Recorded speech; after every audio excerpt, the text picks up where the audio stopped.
Blade Lieutenant Malcolm Reed on Enterprise, as you probably know, and you are listening to the NX 7062 podcast. Enjoy. Well, hello! You are listening to a pre-recorded version of the NX 7062 podcast. It is July 31st, a little after 10 p.m. here on the East Coast, and actually, you guys are going to be watching this on my birthday. August 1st is tomorrow, so I decided to give you all the treat for my birthday that you've all been waiting for. Me back again, just to talk at you about things that have been happening this summer. Let's think. Strange New Worlds. First season wrapped, and how awesome was it? They tackled so many interesting topics. It was episodic, just the way it was promised it would be. Definitely harkened back to original Trek in its storytelling. So that was absolutely fantastic. I loved the season finale. There are no spoiler alerts here. Why? Well, just because it's been over for a while. If you haven't seen it, y'all know 48 hours is just about what I do for my spoiler alerts. Anything after that is not a spoiler alert. Now, even though this is pre-recorded, I'm treating it like a live show, so there's not going to be any do-overs. There's not going to be any splicing. We're not going for perfection. And to be honest, I kind of jumped into that Strange New World thing a little early because the first thing I absolutely wanted to do for you guys is what my bestie Magic Lasso would call an unboxing. I teased about it a little while ago when I thought I was going to be doing this earlier. One of the friends that I made in Chicago, J.R. Poole, his booth was right across from Lambda Quadrant. He is so stinking incredibly talented. I'm unboxing while we're talking. So stinking incredibly talented with some Star Trek fan stuff that he was so nice. He was going to give this to me in Vegas, and then he decided he didn't want to wait till Vegas, and he did what the comic community calls an A-OK. He sent me some fabulous stuff I knew, stuff I wasn't expecting. I was actually with him when he talked to Connor and Dominic about how he's a button guy, and he makes buttons, and he offered to make buttons for the Shuttlepod show. But as most of you know, you don't talk to the talent when it comes to stuff like that. You talk to their behind the scenes people. They loved the idea, but by the time they got home, one of them fell. By the time they got home, who the heck knows if they remembered or anything. So what I told him to do was he wanted to make these buttons. So I said, make the buttons and send them to me, and we're going to completely, totally, and 100% guilt the Shuttlepod show into feeling bad that they didn't take you up on this offer. And I really want to find the one that dropped because I think is it different. Hold on. No, it's not. Okay. So I'm like, we're going to totally guilt the Shuttlepod show into what they're totally missing, because look at these fabulous buttons. He had a whole bunch of different designs I got to choose from. And of course I had to choose the one that had that badge ring around it because it matches my logo with the stars and the gray and the red. But how cool is that? It's just it's a button, but that's so cool. It is definitely going on my tote bag, whatever bag I decide to carry around STLV. So thanks, JR. That is awesome. He sent me another one. This one's a little bit different. He also had some other designs that were a little more in line with their color scheme, but he sent me the ones with the red because I love that. The other thing he sent me, he made me a card, which I thought was absolutely awesome. And look, it's an Enterprise uniform card. Isn't that cute? And inside the card was, ta-da, another button. And he signed it to Stephanie, and you can't see, but it says with Enterprise love. And it's hearts with the three different uniform colors, the three different piping, the red, the yellow, and the red, gold, and blue on this really cool background. And then the other thing that was, now honestly, I have to tell you, all I was expecting were these fabulous buttons. And I got some other stuff. And so the other thing he sent me, which I absolutely love, because I loved everything. This was just such a great surprise. He even signed this one to Stephanie from JR. Isn't that awesome? It's a little 8x10 that he made. Isn't that awesome? The glare, I know the glare's cut, but the shuttle pod's on the bottom, and then Connor and Dominic are on the top. I love this. I actually kind of like this more than their intro stuff, but that's just my personal opinion. But I love this, and I told him, I said, you need to take that to Vegas and get them to sign it. You know, like that could be your very own unique autograph. And honestly, I am, for those of you that don't know, maybe just started watching the show, I am so big on the unique autographs. Obviously, I've got a ton of 8x10s from different autographs people had signed. But honestly, all of my Enterprise autographs are unique because I had a commission picture of Trip and Reed that a friend of mine drew for me that I got them to sign in 2017. I took it to my first Vegas. It was beautiful. John Billingsley signed a little pouch that a friend of mine gave me with all these really cute. You might have seen it. And it's funny because last year I realized after the fact Dominic was actually wearing a mask that had these little, they're just these little cartoony like caricatures. They don't even have faces. They're just like round little heads with little bodies, and you just have to tell who they are from the uniforms. But Phlox was one of the little characters on there. And a friend of mine had given me, it's just a little zipper bag. And you could put lipstick in or whatever. And so she gave this to me, and I got Marina Sirtis and Jonathan Frakes to sign on one side, and then Phlox is on the other side, so I got John Billingsley to sign that. And then Linda Park signed a Star Trek magazine back from the Enterprise era. I found a Star Trek magazine with her on the cover, so she signed that for me. I also found one with Nicole DeBoer on the cover, so I have Nikki's signature on one of those as well, on hers, obviously. And then Anthony Montgomery signed my Eaglemoss NX-01 model, which I guess is now going to be worth even more because Eaglemoss just declared bankruptcy. No more really cool models, at least not from Eaglemoss. So, yeah. So not that I would ever part with it unless I can find another one and get Anthony to sign it. But yeah, so all of my Enterprise autographs are unique. So I told JR he needs to take this picture with him to Vegas and get them to sign it. Because that would just be so cool. So that's a little unboxing, I promise. Like I said, I absolutely love these pins. So Connor and Dominic, you guys really dropped the ball. I love you to death, but you dropped the ball. You really needed to talk to your people about reaching out to JR for these because they are so cool. And we will be talking about this in Vegas because I intend to take these with me. So I don't know who's going to get there first, me or JR, but they will know about these pins. So what else? So like I said, I sort of jumped the gun because I went into the unboxing. Strange New Worlds. Loved the season finale. Why? Because we spent the entire season wondering how Pike was going to come to grips with his future. They messed up the timeline enough. I love the show, but they really screwed with Amok Time now that Chapel and T'Pring are besties, and they spent all this time together. Chapel knows exactly where this is headed, which completely destroys the whole, she's lovely, Mr. Spock, who is she from Amok Time? And that awful, sad look on Chapel's face when Spock says, she's my wife. So they really have messed with that. So that's pretty much like the one really big negative that I came up with. But they did not mess, which is what's going to end up being the menagerie. Because the season finale really showed you in a very definitive way that while Pike has struggled with this future the entire season, he was shown why it has to happen. Like, as they say in Doctor Who, there are just certain fixed points in time, and what happens to him is 100% a fixed point.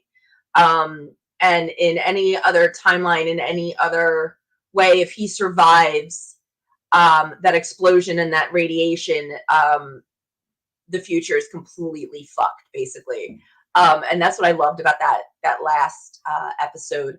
Yes, they introduced Kirk, and what kills me is that there were people that were talking about it, and other people that were getting upset about the spoilers. How dare you tell us Kirk was going to be in this?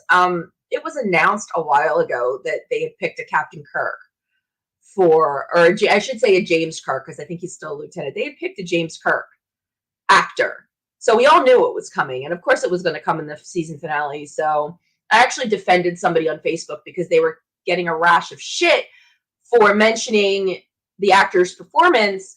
And people were saying, how dare you? Spoilers. What the hell are you telling us that there's a Kirk for? So I actually came to their defense and I said, listen, guys, I am all about the no spoiler deal.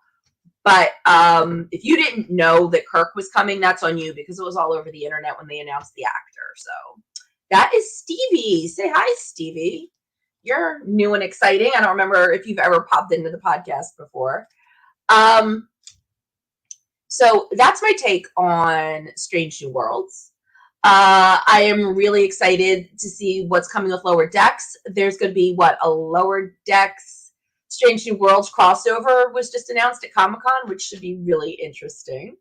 The Orville, Seth MacFarlane, brilliant as always. There was a lot. We had to wait a very long time between COVID and switching networks. We had to wait a very long road to get from season 2 to season 3, and it was worth the wait. A lot of people are talking about how it's not as comedic as the first couple of seasons. I guess Seth went down a different road.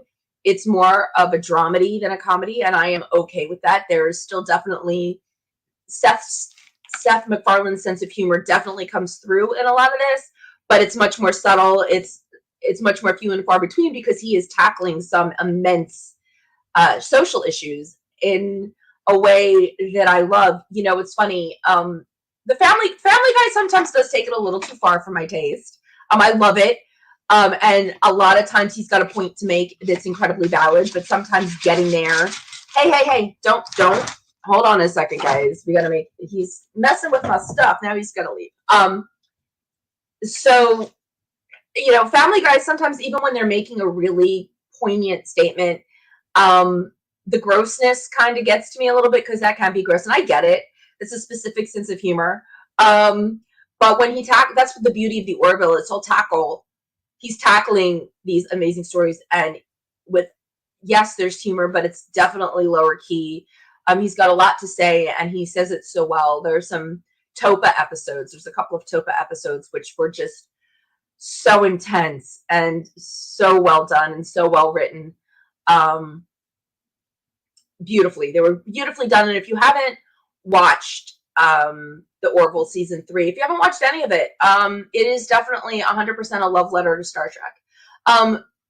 Star Trek, the original series, because he's tackling social issues the same way that Gene Roddenberry did in the original, just in his own style, but he definitely has a lot to say, and he says it very well. So I highly recommend the Orville if you have a chance to watch it. One other thing that I want to say about this particular episode, and this is really funny, and again, we're going back to Shuttlepod Show, guys. I love you guys, and you know it. I don't know how many more times I'm going to say this episode, but I figure, what the hell, right? I announced I'm going on vacation, and I'm taking my summer off, which I have done every year. Let's get that right. Every year, I always take the summer off. Right after that, the Shuttlepod Show comes out and says, we're taking the summer off. I'm like, you guys are such copycats. Ha ha. So today, while I'm, just living my life, I'm going, you know what, maybe today's the day I'll finally sit down and I'll do the show and I'll post it tomorrow and give everybody a treat on my birthday. And just as I'm thinking those thoughts, I get a notification from YouTube that the Shuttlepod Show bonus episode, Your Questions Answered, had just dropped. And it did, and I watched it today. I haven't watched the behind the scenes one yet, but I did watch the questions answered. There were about 20 odd questions. They were really, really great questions. And it was fun. They were in Dominic's house on this pristine white couch, which I would never in a million years own. Even if I didn't have cats, the first time I sat down with a cup of coffee, it would be all over. And they were in shorts and bare feet, and I absolutely loved it. And Erica was there asking them these really great questions. And I started to think, oh my God, if I tell people, they're going to be in the vendor room, does anybody have any questions for them? But then I realized, even if you've watched all of the Shuttlepod episodes, and even if you've seen all the Q&As they've done, and even if you see this special summer bonus episode with 20 plus questions answered, I have always found, and especially if I'm at a convention or something, sometimes somebody asks a question, and either the question itself or the answer always pings another question in my head, like, oh my God, if you ask this, I need to ask this as a follow-up. So I still highly recommend you guys watch all of Shuttlepod Show. And if any of their questions or answers lead you to one of your own, then shoot me an email, shoot me a Facebook message, shoot me a Twitter, shoot me a tweet at me. However you want to get in touch with a question for Connor or Dominic. I can't promise. The show's been cut by a day this year, and God knows if they're going to feel like sitting down and being on the other end of the microphone again. I think they like being on the podcaster side of the mic. But please do, for them or anybody else in the vendor room. And I would love to tell you who's going to be in the vendor room. I can't right now. Creation's website doesn't have that information. All it says about everybody is their appearance days are TBD, but we all know appearance days correlate to when they're going to be on stage for their panels, not when they're going to appear to sign autographs. That's a separate little piece. And it doesn't say anything about vendors room, and it doesn't even say anything about autograph days for the people that are signing for Creation. So, but please do head over to Creation and check out the Star Trek guest list. And as soon as they update it with vendor info, let me know if there's somebody in the vendors room. Travis, I think you already got your question in for Nicole, so we're always going to try and get that answered for you. But anybody else out there that has questions for anybody that is going to be there, and if they are listed in the vendor room, I will try my hardest to get you those answers. And again, that includes those two, or maybe something for Anthony Montgomery. Hey, Anthony's going to be there. John Billingsley is going to be there, but he signs for Creation, so his availability is incredibly limited. So I can't do anything about John Billingsley in Vegas. Sorry, I'd love to, but I can't. I actually have a bunch of questions I would love to ask John Billingsley one of these days. Rattling around in the old brain pan right now. So what else is going on? Okay, so I have another little bit of Convention 101 for you guys, which sort of goes along with some stuff that I did this summer, and some stuff that's strictly COVID related. But since God knows when all this is going to be over, right now it's still relevant, and it may be relevant for Vegas if you're out there listening to the sound of my voice. And I will be seeing you at Vegas while I will be hanging out with my crew from Lambda Quadrant. I worked for Creation last minute at StrangerCon. I literally just started watching Stranger Things, so at least I had some grasp of what was going on. In fact, I worked the COVID table, which means I sat there and checked your card or told you that you had to take a test. You were allowed to bring your own test as long as it was sealed, and you would take it in front of us, the COVID people, and we could see the results for ourselves, or you could even buy one there. Creation was selling them for $25, which I believe is still going to be protocol at STLV. So if you are not vaccinated for whatever reason, double check. That's the first thing. Always double check the COVID procedures for every convention that you will be attending. They are not standard by any means. So please check what the COVID protocols are going to be for every convention. We had a lot of people saying they didn't know. All you had to do was read the site. Creation makes it painfully obvious. Big red letters, COVID-19, what you need to know before you attend.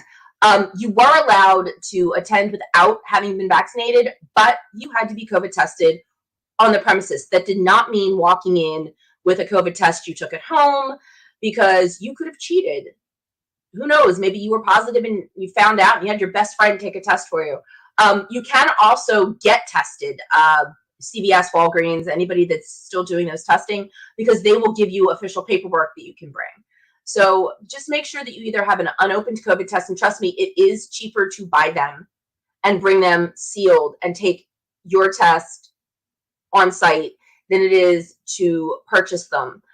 Creation, it's $25, which does seem like a lot, but that goes back to the fact that they have to pay COVID people to be there. So there's a reason why they're $25 on site. But that's also a reason why check the COVID protocols for the convention. And if you need to bring your own test, you're more than welcome to. Heck, I think you can still get them for free. So just bring your own test, as long as it's in a sealed box. They'll do it for you. But that's the one thing, is respect the fact that we're still in COVID. There is still testing. You are still going to have to take certain steps in order to be admitted to the convention. So just make sure that you know what they are before you go, especially if you're flying to Vegas.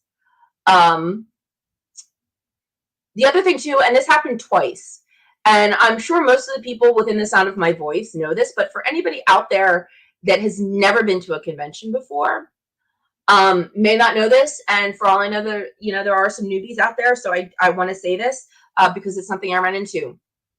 Photo ops and autographs are for purchase by people that are attending the convention. You cannot buy an autograph or photo op and not buy an admission ticket to the convention. Nobody will do that for you. And again, Creation's pretty clear when you go to purchase a photo op or an autograph, they're pretty clear that this buys you that privilege, but only if you have purchased a ticket to attend. We dealt with two people that were in that boat, and it was Stranger Things convention that had been put on hold, I think, for 2 years thanks to COVID. So they sold out of tickets very quickly. And we dealt with one person that just saw it online and without calling, without checking, without doing anything, or even looking at the tickets, which would have told you online that they were sold out for the day, drove out to the convention center, and he's like, well, can I just get a photo op? No. You can't just get a photo op. You have to buy a ticket to the convention. So that is SOP for every convention. So just know, even if you only want to meet that one person for that 5 seconds to get your picture taken, you still have to buy the general admission ticket.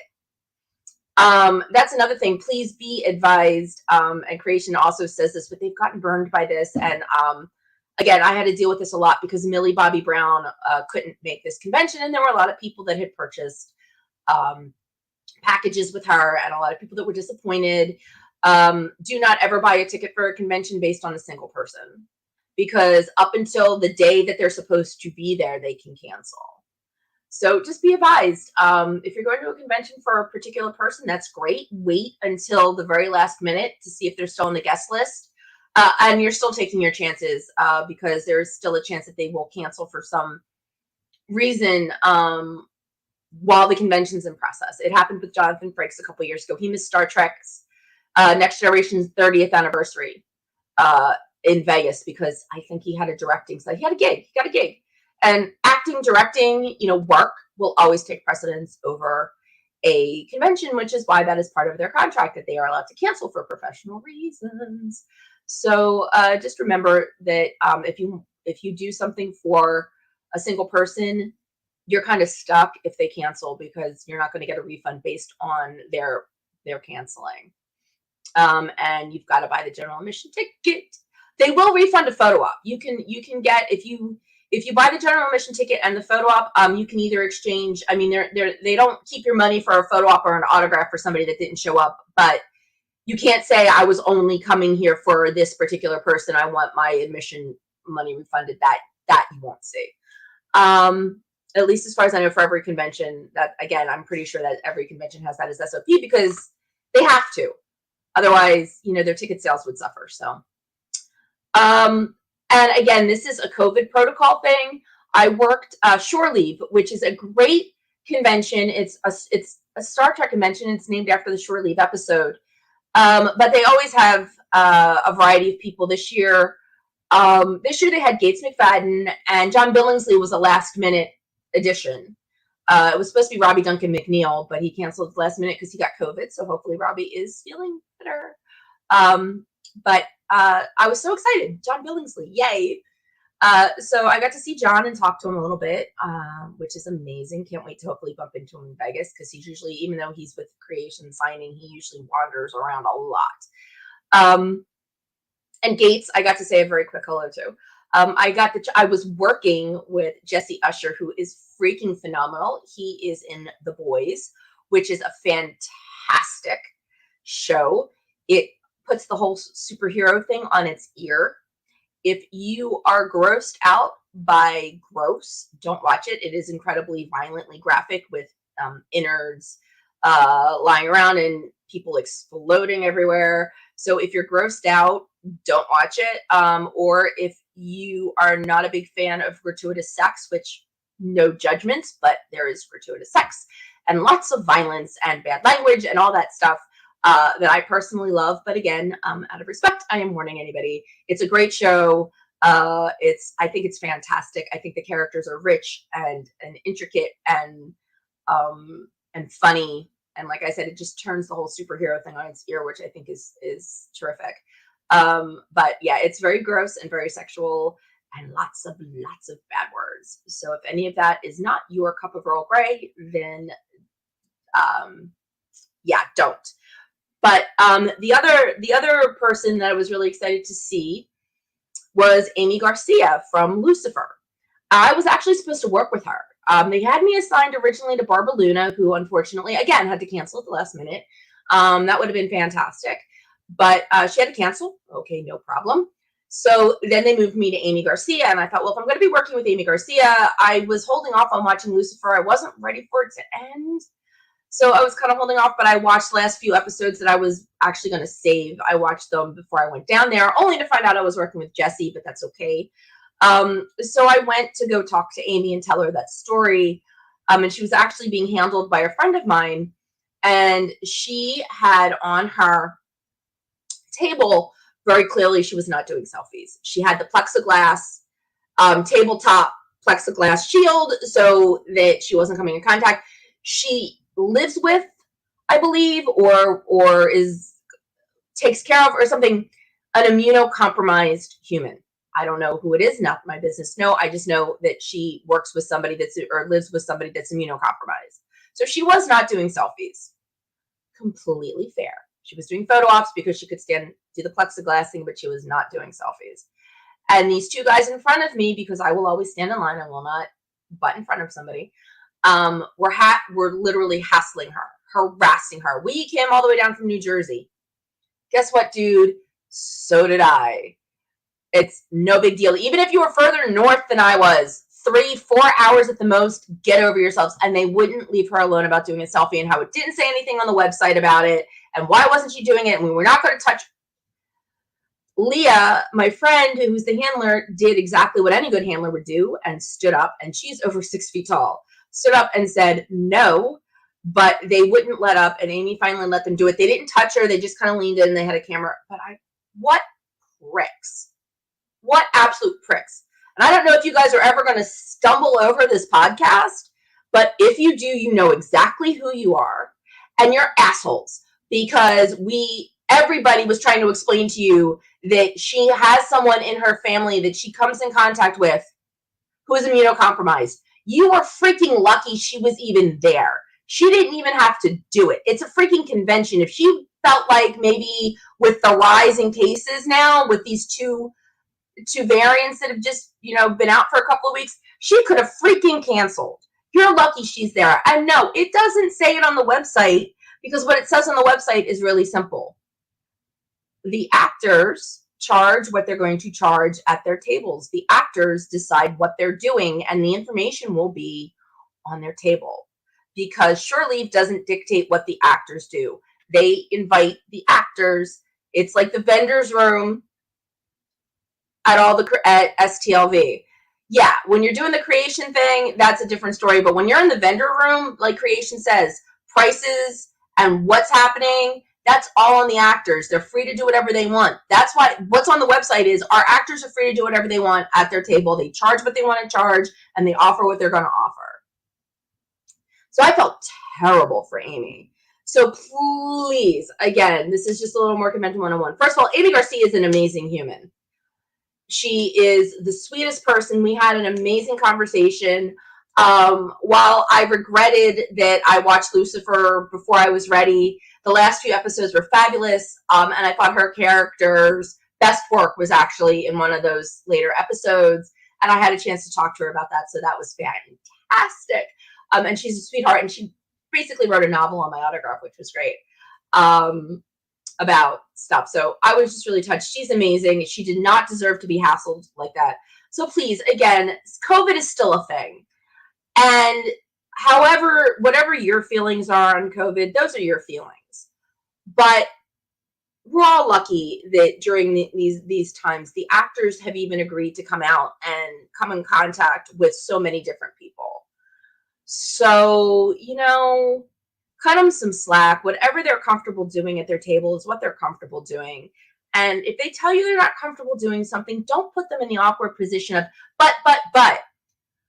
I drove down from New Jersey. Oh, I flew in all the way from Pensacola to come see you at Vegas. So what? A lot of other people did the same thing, and a lot of other people are respecting her right or their right or whomever's right to say no and to say this isn't what I'm doing and this is why. And again, I mean, I know last year STLV had a lot of people drop out at the last minute. A lot of it over COVID concerns. So if you're fortunate enough to get to a convention with somebody in these still difficult times and they're not doing selfies, or you can't shake their hand because they're behind plexiglass and they would prefer not to, just understand that we're lucky that they're doing it at all and be respectful of their feelings on it. So that's my lecture. Amy Garcia is an amazing human being. John Billingsley's always good to catch up with him. He's so funny. He is great. He was actually in the bar having dinner Saturday night and then holding court with like 20 people in the back corner. So I felt the need to go over and tease him about the fact that after all this time, he still doesn't know my name. I still need to remind him how we met, and how I embarrassed myself with him. But he remembered my name between Saturday and Sunday, so I was pretty impressed. So like I said, hopefully I'll bump into him. So what else is going on? That's been my summer. I mean, it's been pretty low key. I got to go, like I said, I got to do StrangerCon. I got to do Shore Leave. STLV is in a couple of weeks, and I'm hopefully going to be going to do that. Again, don't forget, you still have time to get your questions in. You can email me at stephanie@nx7062.com if you would like, or you can tweet at me, DM me, on Facebook, however you want to get in touch, because you still got time to get those questions in. And like I said, I will try to get them answered. I never make any promises. The season premiere of the show is September 19th. I have picked a date. It's September 19th, and that is going to be the STLV wrap-up show. And the reason that I picked the 19th is because the following week, Monday the 26th, is the 21st anniversary of the premiere of Enterprise. That's right. So 21 years after Broken Bow graced our screens, I will be having my second show of the season. I am working on getting a guest. I don't have anything confirmed yet. You will all know the closer the date gets. So hopefully it'll be somebody. We'll see. Or it'll just be me, and you guys can actually get a chance to chat at me because I will be here. I miss you all, talking to you on a weekly basis. But everybody needs to recharge their batteries, like the guys over the Shuttlepod show and me. But here we are, both offering our fans a little extra for the summer. Like I said, I've watched all Shuttlepod shows except for the behind the scene thing. But I think it's fantastic. The Dominic Keating interviews were amazing. I mean, he got so personal. It was so great to get a little glimpse of his life. It's basically his autobiography. If he ever decides to write it, he could have that all just transcribed, because it's fantastic. It was really neat to see his adventure in life that brought him to Enterprise, to LA, and then to Enterprise. I think that's pretty much covered everything I wanted to. Definitely recommend the Orville. Strange New Worlds was fantastic. Looking forward to Picard season 3 with the big reunion. They released little tidbits at San Diego Comic-Con. Some other news, Gates McFadden, I found out, is back on Instagram. So if you want to go over to Instagram and give Gates a follow, please do. She always has such amazing things to say, and follow her on Twitter because she is so great. She's got such a fabulous sense of humor. And she uses it so well. So listen, I miss you guys. It's a little over a month, until you'll see me live. Until then, don't forget, you can find me on Patreon if you want to throw a little support my way. That would be fantastic. The other ways that you can support the show and everything that I do. How else can you support me? Well, you can head over to my Teespring page, which is that right there, teespring.com/NX7. Pick yourself up a t-shirt or a gaiter, or a tank top, like the tank top you might have seen me wear. I take my tank top to every convention, so you may have seen me walking around. And I know this one's a little bit longer, but my buddy Raymond made me my NX7062 official baseball hat. And that one you can find at punkarmy.net. It's great. It's just a little NX7062 baseball hat, kind of like the NX01s.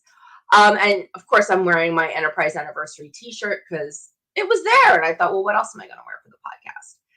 And again, I am on Patreon, so you can look me up there. I'm all over the place. I've also been kind of taking a break from social media. But you can find me on social media, so please reach out. I'm always monitoring it. And before we go, I guess the last thing that needs to be said, and I didn't mention it at the top, maybe I should have it, just Nichelle Nichols. We lost Nichelle Nichols. She passed away.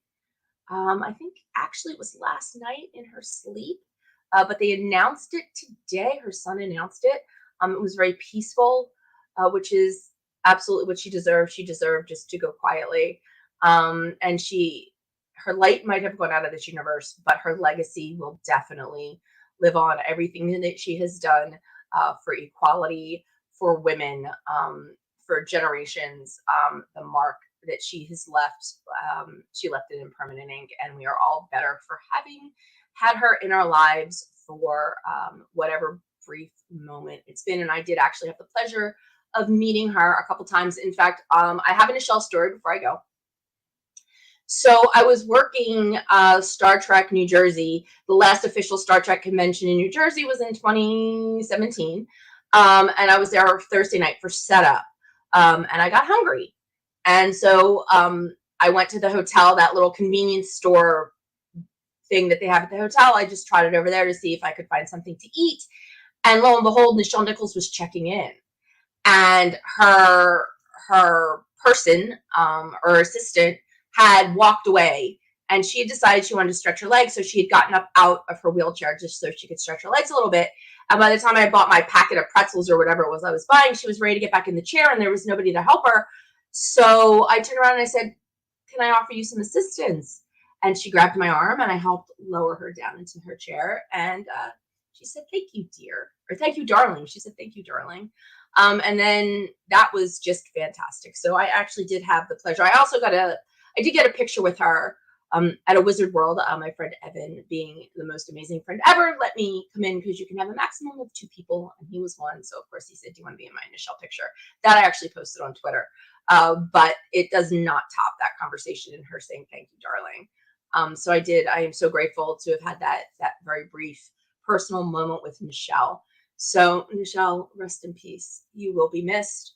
And as for everybody out there watching the show, as always, I will see you in September. And don't forget to live long and prosper. Hey, this is Connor Turner. You've been listening to the NX7062 podcast with Stephanie. Enjoy your evening.